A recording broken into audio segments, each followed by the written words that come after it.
Hi friends, మనం ఈ వీడియోలో విండోస్ యొక్క బిల్ట్ ఇన్ టూల్ అయిన క్లీన్ ఎంజీఆర్ అనే కమాండ్ గురించి తెలుసుకుందాం. ముందుగా మీరు విండోస్ కీ మరియు ఆర్ను ఒకేసారి ప్రెస్ చేయండి. మీకు రన్ విండో వస్తుంది. అందులో క్లీన్ ఎంజీఆర్ అనే కమాండ్ను ఎంటర్ చేయండి. మీకు ఏ డ్రైవ్ను క్లీన్ చేయాలో విండో వస్తుంది.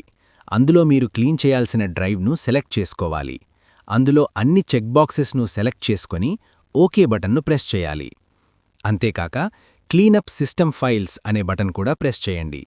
అందులో అన్ని చెక్ బాక్సెస్ను సెలెక్ట్ చేసుకొని ఓకే బటన్ను ప్రెస్ చేయాలి. దీనివలన మీ పాత వర్షన్ ఆఫ్ అప్డేట్ ఫైల్స్ను డిలీట్ చేస్తుంది. ఈ డిలీట్ ప్రాసెస్కు కొంత టైం పడుతుంది.